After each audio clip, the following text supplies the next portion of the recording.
Olá, sejam todos bem-vindos à nossa aula de Educação Física desta semana. Esta aula aqui vai tratar sobre o tema lutas brasileiras e esta aula é para o ensino fundamental, sexto ano do ensino fundamental. Seja bem-vindo à nossa aula, ok? Então, vamos tratar do assunto origem das lutas no Brasil. Qual é a possível origem das lutas no Brasil? Você já imaginou? Algumas pessoas pensam o seguinte, que os imigrantes japoneses vão trazer as lutas para o Brasil, né? Por causa do Japão, os imigrantes vieram para o Brasil, ou os imigrantes chineses, mas na verdade eles contribuíram sim, mas não totalmente. Existia já lutas aqui no nosso país quando os imigrantes chegaram. Presta bem atenção à aula de hoje. Então, tínhamos as populações negras e indígenas que já estavam aqui, né?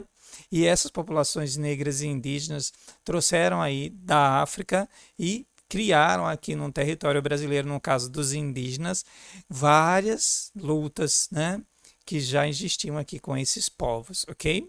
Então, vamos lá. Observe bem com a gente. As lutas de origem brasileira. Quais são as lutas naturalmente de origem brasileira? Aquelas que foram criadas aqui em território brasileiro. Então, nós temos o jiu-jitsu brasileiro, que é o Brazilian Jiu-Jitsu. Mas o jiu-jitsu não é do Japão, da Índia, tal. Não, não especificamente. Existe o jiu-jitsu que é lá do Oriente, mas aqui no nosso território foi criado uma espécie de jiu-jitsu diferente, mais agressivo, né?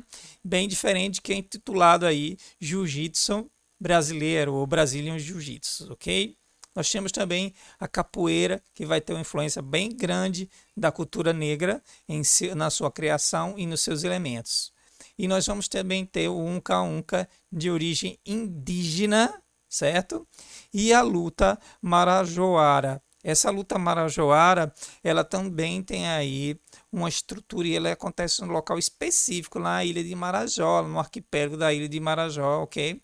Então, lá naquela região ali específica, nós vamos encontrar a luta aí, a luta marajoara. Então, prestou bem atenção, nós temos 4 lutas aí totalmente brasileiras, criadas aí, embora que o jiu-jitsu brasileiro teve uma influência, claro, dos como é que se diz? Dos japoneses, mas a partir da família Gracie, ele se estruturou de forma diferente. Então a gente pode claramente identificar como de origem brasileira, ok? Então vamos lá. Mas qual é a origem do jiu-jitsu? Já pensou nisso? Então, jiu-jitsu significa arte suave. Por que suave? Então, é assim, nós temos que imaginar que essa arte vai surgir aí dos monges budistas. E os monges, eles não tinham a pretensão, nem o objetivo de machucar seus oponentes. E eles também praticam a não violência. Então, é uma luta, né, que foi criada a partir dos princípios da não violência. Por isso é uma arte suave, que não tem o objetivo de atacar o oponente, de machucar, de ferir o oponente, mas apenas de se defender e usar a força do oponente contra ele mesmo. Então, segue aí os princípios da não violência. Então, observa bem aí a origem do jiu-jitsu. Então, o jiu-jitsu, uma arte japonesa, né? Ele vai se florescer muito aí no período medieval japonês, mas ele tem origem, provavelmente, no seu embrião está aí na Índia, né? Há 2.000 anos atrás, 2.500 anos, com o surgimento do budismo. Então, os monges budistas eles tinham que peregrinar, fazer um caminho longo para levar a mensagem de Buda, né, para as outras populações. E aí eles tinham que caminhar várias distâncias a pé. E eles enfrentavam e sofriam constantes ataques de ladrões, saqueadores e tribos inimigos, os mongóis. Como os monges eles não podiam usar armas, né? E eles também, a religião deles não permitia violência. Eles vão se aprimorar dos pontos vitais do corpo e dos princípios da física. Vão usar a força, a questão da alavanca das forças, a força mecânica da tração, da torção, da compressão, da flexão e usar o centro de gravidade, os princípios aí da física, porque eles não podiam usar armas para se defender. Então eles vão criar aí a arte suave. E essa arte suave depois vai para o Japão e depois ela vai vir para o Brasil aí e vai desenvolver o que nós chamamos de Brazilian Jiu-Jitsu. Beleza? Então, o que é o Brazilian Jiu-Jitsu? Bem, o Brazilian Jiu-Jitsu ele vai ter seu início ali no Japão, né? Porque ele teve a influência dos japoneses. Então, primeiramente, o Jigoro Kano ele vai sistematizar vários tipos de jiu-jitsu, ele vai eliminar aqueles tipos de jutsu, que são técnicas que ele achou que era violento, e construir o que nós chamamos de jiu-jitsu, de judô. Porém, ainda não tinha o nome judô construído, ele chamava de jiu-jitsu. Porque na época, né, todas as lutas que ele aprimorou, todos os jiu-jitsu que ele pegou, ele estudou isso aí, construiu aí uma nova luta, mas ainda não tinha especificado aí o nome judô. Tratava-se do nome mais genérico, que era jiu-jitsu. Então, o Jigoro Kano, ele vai ter vários discípulos, né? E entre esses discípulos aí vai ter o Mitsuyo Maeda. Mitsuyo Maeda. E ele vai ser conhecido aí como Conde Koma. Esse cara, ele vai viajar pelo mundo aí, a mando do Jigoro Kano, para espalhar o judô pelo mundo, para fazer a disseminação do judô. E, para sua surpresa, ele vai chegar em terras tupiniquins, que é aqui no Brasil. Então, o Mitsuyo Maeda, ele vai chegar e conhecer um cara chamado Gastão Gracie. Ele tinha vários filhos, e entre esses filhos, Gastão ele vai conhecer aí as artes marciais tal. Ele vai levar o filho dele, o Carlos Gracie, para aprender aí com os japoneses, tá?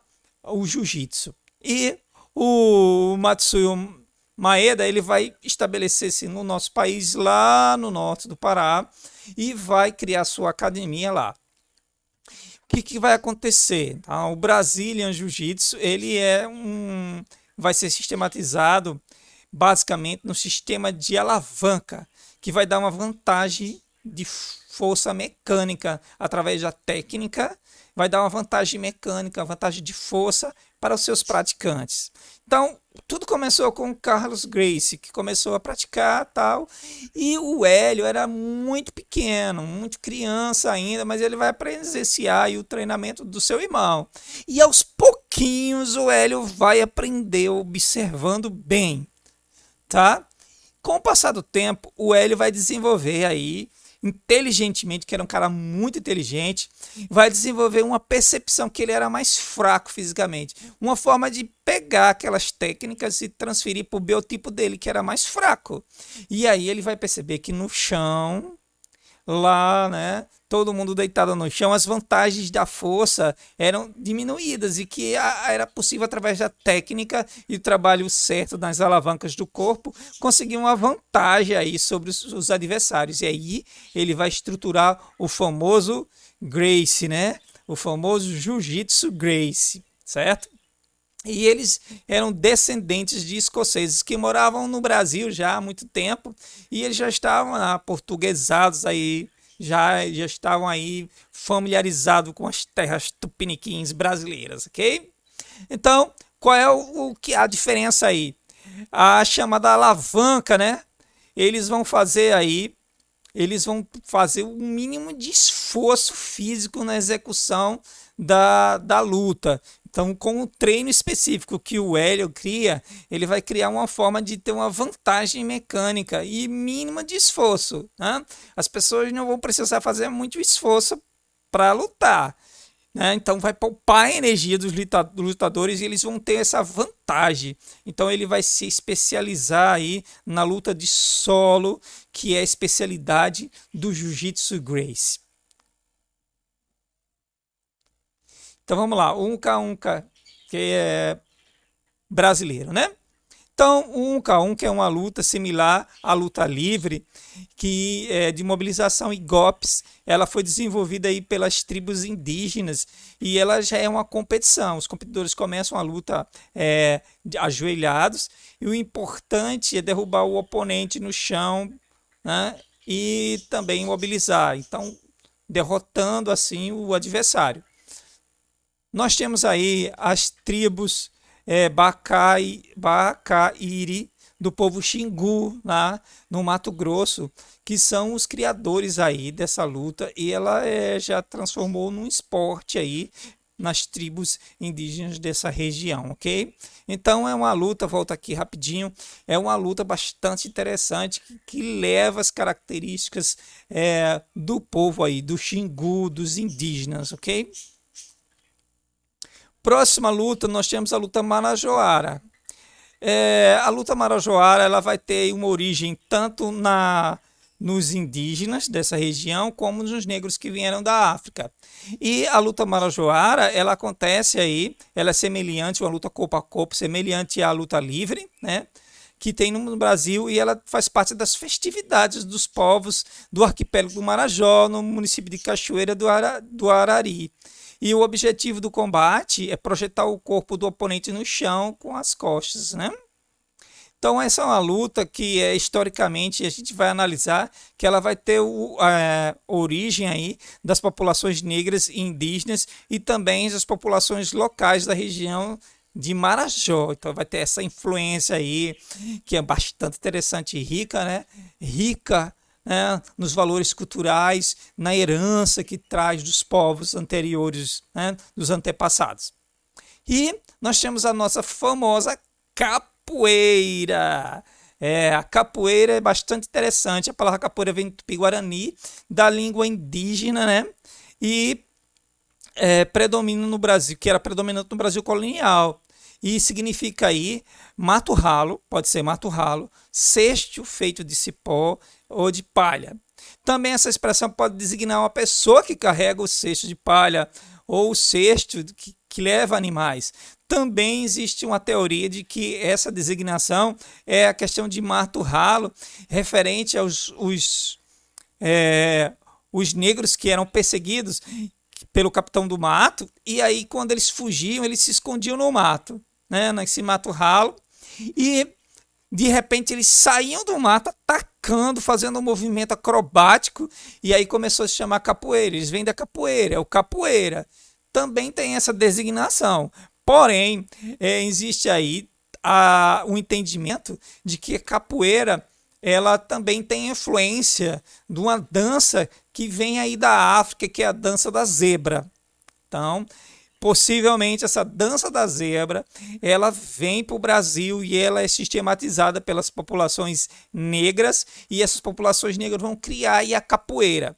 Então, também tem a questão do cesto feito, porque os escravos, eles carregavam as coisas, né, nos cestos, e possivelmente esses negros tinham essas habilidades acrobáticas, essas técnicas de luta que possivelmente vêm da África, ou trouxeram da África para o Brasil e sistematizaram como técnica de defesa, de ataque.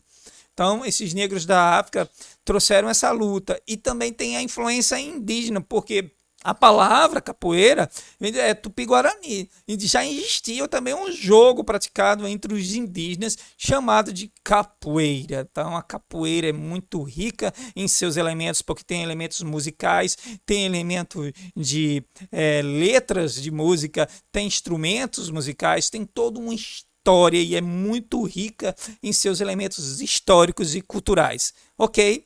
Então esta aula termina por aqui, né? E ela aí foi ministrada para o 6º ano do ensino fundamental e trata das lutas brasileiras. Essa aula não termina aqui, né, propriamente dita, ok? Porque ela prossegue. Próxima aula a gente vai continuar trabalhando o tema com vocês, trazendo mais aprofundamento, ok? Um forte abraço aí, pessoal. Até mais!